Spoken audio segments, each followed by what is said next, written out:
안녕. 잘 들리죠? 예. 안녕하세요, 이승철입니다. 예. 입니다. 피곤하시죠? 괜찮으세요? 예. 예. 노래 그래요. 가수는 노래를 해야 되는데 하여튼 국회 와 있는 것보다는 좀 더 힘든 느낌은 좀 있었어요. 그렇습니다. 오늘 사실 저는 이렇게 뵈면 이 세계화에 대해서 얘기하고 있는데 사실은 세계화 간단합니다. 이 두 분이 여기 와서 앉아 계신 것 자체가 K-팝은 세계화 됐다고 저는 생각이 여지없이 들어요. 왜냐하면 이분은 어마어마하신 분이거든요. 예, 이분이 3년 동안 한국에 와 있다는 거는 K-팝이 뭔가 있다는 거죠. 그렇죠. 이분 일본에서 일본 음악계 오랫동안 이끄셨던 분이 또 한국에 대해서 K-팝에 대해서 이렇게 많이 연구를 하셨다는 거는 정말 K-팝이 정말 세계화가 됐구나 라는 생각이 듭니다. 저는 그렇게 생각해요. 이게 제가 이제 올해 데뷔 30년, 이제 내년이면 30년이 됩니다. 이런 생각해요. 야, 정말 세상 좋아졌다. 제가 1966년생입니다. 저희 아버님이 이제 군인이셨고요. 할아버님이 저기 독립문에 가면 대신중고등학교라고 있어요. 그 학교 설립하셨습니다. 그러니까 한마디로 이제 교육자 집안이죠. 믿기는 어려우시겠지만 교육자 집안. 제가 너무나도 끼를 많이 갖고 태어났어요, 저는. 그래서 3살 때, 4살 때, 5살 때 아이들 학교종이 땡땡땡 동요 부를 때 거기에 바이블레이션을 넣고 노래를 불러서 매일 선생님한테 혼났어요. 학교종이 땡땡땡 어서 모이자 이렇게 불렀어요. 애가 징그럽게. 근데 그건 탤런트거든요. 예, 그거는 누가 하려고 해도 할 수 없는 것들이었던 거죠. 근데 그 끼가 우리 집안에서는 너무나도 창피한 거였었어요. 예, 집안 망신 같은 느낌이었어요. 그래서 심지어 뭐 제가 이렇게 노래 부르면 오히려 야단을 많이 맞았지 지금처럼 우리 애가 뭐 노래 잘하는데요, 뭐 슈퍼스타 K 뭐 오디션 좀 나가게 해주세요, 뭐 이런 거 아니었고요. 정말 창피해하는 그런 환경에서 제가 자랐습니다. 근데 그렇게 쭉 자라면서 시시하면서 음악을 좋아했고 혼자 라디오 듣고 하다가 우연하게 제 인생을 바꾼 일이 생겼습니다. 도서실에서 공부를 하는데 친구들이 너 그룹 사운드 아니야? 그래서 안다 그랬더니 그럼 한번 구경 와. 그래서 구경 갔어요. 갔더니 막 연주를 하고 있는데 그 팀에 싱어가 없는 거예요. 그래서 왜 싱어가 없니? 그랬더니 야, 없는데 너 노래 할 줄 아냐? 그래서 할 줄 안다고 했더니 뭘 할 줄 알아서 그때 처음 불렀던 노래가 송골매의 어쩌다 마주친 그대였어요. 어쩌다 마주친 그대. 그거 불렀는데 야, 노래 잘한다. 그러면서 저는 싱어가 됐고 한 1년 정도 계속 팀하고 하다가 이 친구들은 이제 대학교 간다고 음악 그만두고 공부하고 저는 완전히 음악에 빠져서 이제 음악의 길로 갔죠. 그래서 동네 형들하고 그룹 사운드 만들고 막 하다가 어떻게 하다가 대학교를 가게 돼서 강부영가요제라는 것도 나가보고 그랬습니다. 그러다가 이제 운 좋게 부활에 들어가게 됐죠. 저희 부활 때는 처음 데뷔했을 때 참 웃겼어요. 지금 아이돌들한테 이런 얘기하면 이해를 못하겠지만 저희는 콘서트가 여기 옆에 파고다 공원 있죠? 파고다 공원에 파고다 극장이라고 있어요. 거기가 모든 락 그룹의 메카였어요. 거기서 공연을 하는데 저희 악기를 저희가 손으로 직접 나르고 그다음에 저희 공연 포스터를 저희가 직접 붙여주는 그랬던 시절이 있었습니다. 정말로 그때는 지금처럼 SNS 예매 사이트가 없었기 때문에 포스터를 막 들고 걸어서 홍대, 이대, 종로, 동대문 이런 데 정말 걸어서 다니면서 포스터를 붙였어요. 그때 매니저한테 혼난 게 뭐냐면 풀을 이렇게 조금 써야 되잖아요. 조금 붙여서 탁 붙여야 되는데 이걸 많이 쓰면 좋은 줄 알고 턱 붙였는데 주르륵 흘러내리죠. 그래서 심지어 따기도 맞아봤어요. 매니저한테 풀만 있었다고. 예, 지금 애들 같으면 이해를 못할 거예요. 그런 시대에 있던 제가 또 공연을 하면 예매처도 콘서트도 지금 같은 경우는 이제 인터넷에서 바로 들어가면 하면 되지만 그때는 포스터 맨 끝에 보면 한 예매처 100개 정도가 막 붙어 있었어요. 기억나시죠? 무슨 악기사, 무슨 뭐 레코드점, 뭐 어디 은행 뭐 이렇게 그게 많아야지만이 티켓이 많이 팔리니까 뭐 그런 아날로그 시대에서 저희가 음악을 시작했습니다. 저는 유일하게 유일은 아니지만 몇몇 안 되는 LP 시대에 데뷔했던 가수입니다. 예, 제가 데뷔했을 때는 LP가 있었죠. 그 다음에 카세트가 있었고 CD가 있었고 MD가 있었고 지금은 MP3가 있죠. 이 모든 시대 30년 정도를 지나오면서 기술의 발전을 제가 보고 있었습니다. 이제는 음원으로 대중과 만나는 시대에 기술의 발전이 어떻게 문화를 이끄는지 뼈저리게 느끼고 있습니다. 요즘은 한국 드라마와 가요들이 해외에 진출하면서 한국의 생활과 문화에 대한 관심이 아주 높아졌습니다. 가요였죠, 원래. 가요. 근데 지금은 K-팝이라고 부르죠. 한국은 세계와 훨씬 더 가까워졌습니다. 우리는 이것을 한류라고 부릅니다. 한류는 하나의 현상이 아니라 전 세계인과 함께 한국인의 삶의 방식을 함께 공유하는 거라고 저는 생각이 듭니다. 한류는 하나의 현상이 아니라 전 세계인과 함께 한국인의 삶의 방식을 함께 공유하면서 김치, 떡볶이, 비빔밥, 요즘은 외국 사람들이 더 많이 알더라고요. 저한테 좋은 식당 있으니까 같이 가자고 그래요.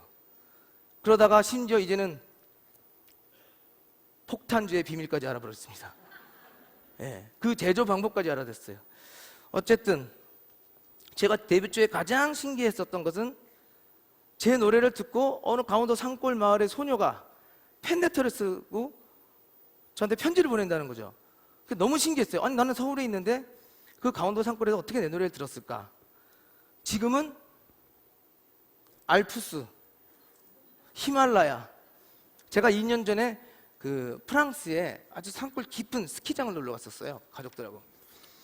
리포트를 이렇게 타고 있는데 어떤 꼬마애가 이렇게 쳐다봐요. 그래서 한국말 하는 거 보더니 코리안? 그래서 맞다. 그러니까 강남스타일 그러더라고요. 그 시골 마을에 프랑스에서 기차 타고 3시간 반 들어가서 깊은 산골에 있는 어린 아이가 강남스타일을 한국말을 알아듣고 저희가 중국 사람으로 볼 수 있잖아요. 근데 그 사람, 그 어린 아이는 한국말을 안다는 거죠. 그 얼마나 큰 일입니까?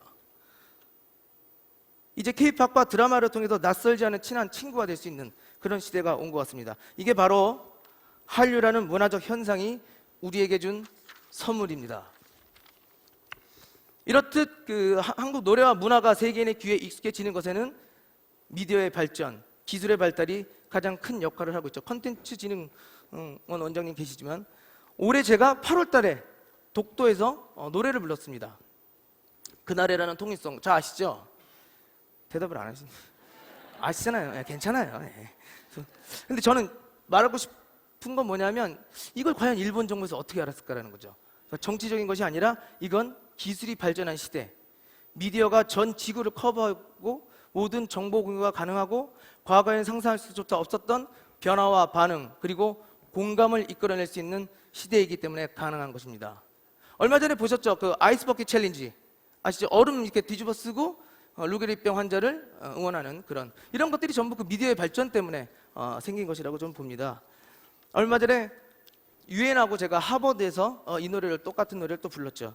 예전이면은 아마 허가가 안 났을 거예요. 뭐 콧방귀도 안 꼈을 텐데 유엔에서 저를 초청하고 하버드 대학교에서 우리 탈북 합창단을 초대해서 그 메모리얼 처치라는 세계 석학들만 가서 토론한다는 곳을 개방을 해주고 노래를 하고 제가 공연하러 밖에 딱 나갔더니 한 2,000명 되는 그런 한국인과 미국인들 그리고 전 세계인이 제 공연을 저희 탈북합창단 위드의 공연을 보러 오셨습니다. 통일에 관한 노래였죠. 이렇듯 K-팝과 드라마가 빠른 속도로 알려질 수 있었던 건 과연 무엇일까요?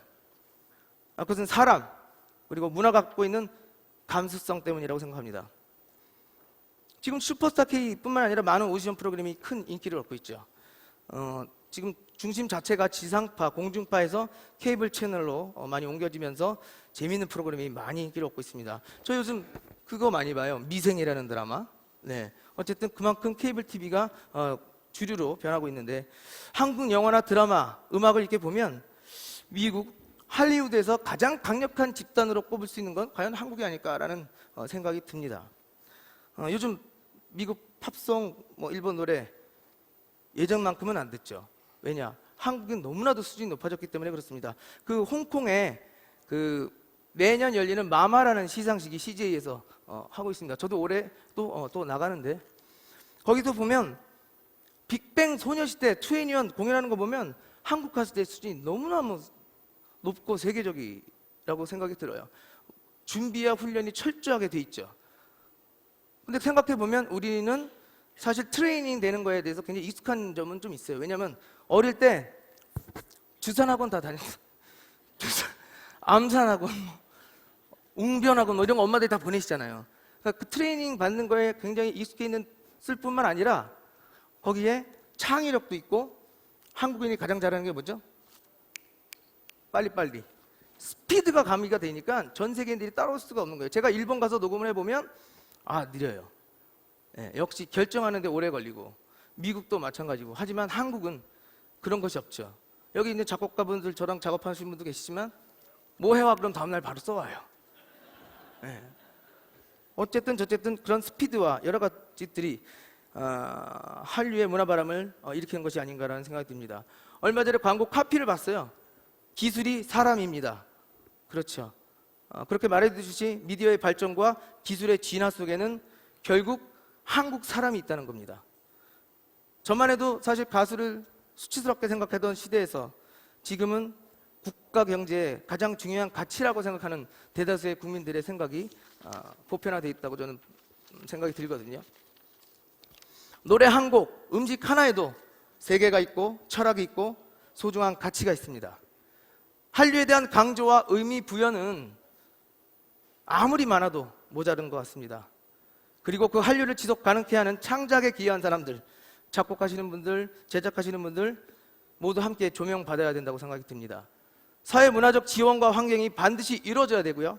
문화를 만들고 이루는 사람들에 대한 배려 없이 문화적 결과물을 요구하는 것은 정말 기적보다 더 힘든 일입니다.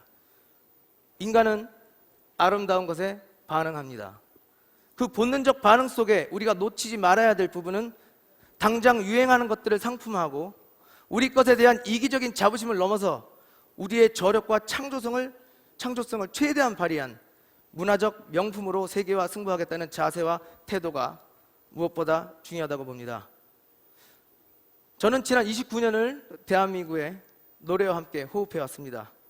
저는 한류가 일시적으로 생겼다 사라지는 것이 아닌 지속 가능한 문화가 되길 소망합니다. 그리고 그 한류를 통해서 우리가 살아가는 공동체에 대해 보다 큰 자부심을 갖길 바랍니다. 제가 그 웅대한 꿈을 향해 나아가는 데는 조금이나마 밑거름이 될 수 있고요.